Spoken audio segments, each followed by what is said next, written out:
Pag-upgrade sa mga kahimanan sa mga district o provincial hospitals, ug pagtudlo sa mga subuanon sa nagkalain-laing benepisyo sa mga traditional o herbal nga mga medisina, ilabi na niining panahon sa pandemya.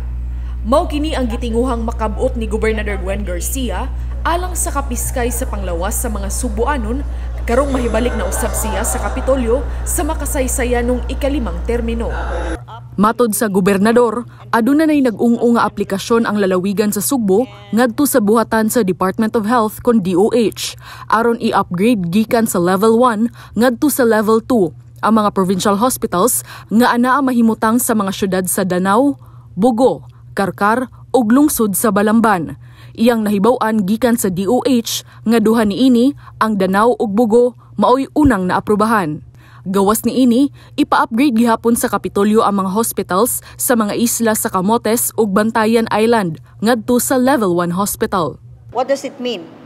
Level 2 allows us to put in more specialists, more doctors, and on our part, we can now increase the bed capacity as well as increase and upgrade the medical equipment that will be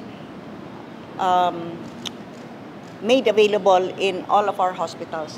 Kahinumduman nga niining tuiga lang, nang apod-apod ng daan ang Kapitolyo ug 20 ka mga ambulansya ngadto sa mga ospital nga gidumala niini. Tagura ka ambulansya sa 4 ka mga provincial hospitals ug tagsa ka ambulansya sa 12 ka district hospitals.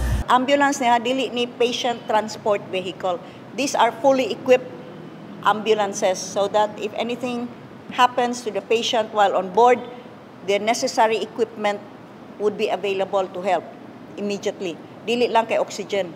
Dunay kanang para to mga pang resuscitator, mga everything else. These are by DOH standards truly ambulances.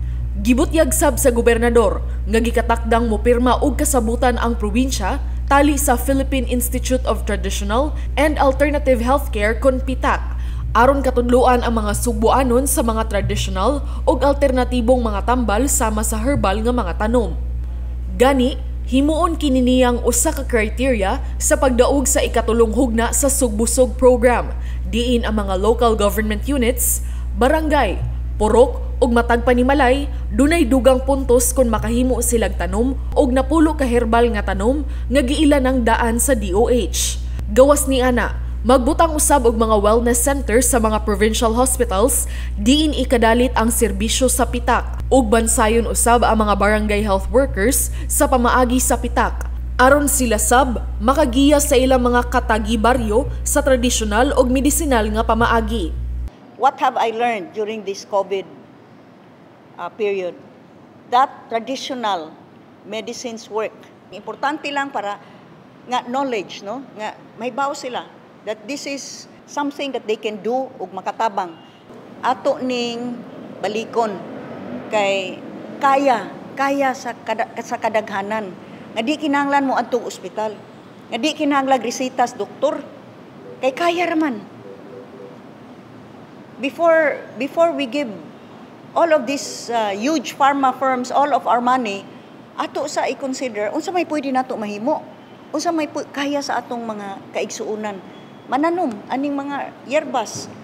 Besides dili ni lisod pagtudlo nila kay mismo ang ilang mga apuhan mao naman ni sa una. Paula Mendoza, balita sa Sugbo.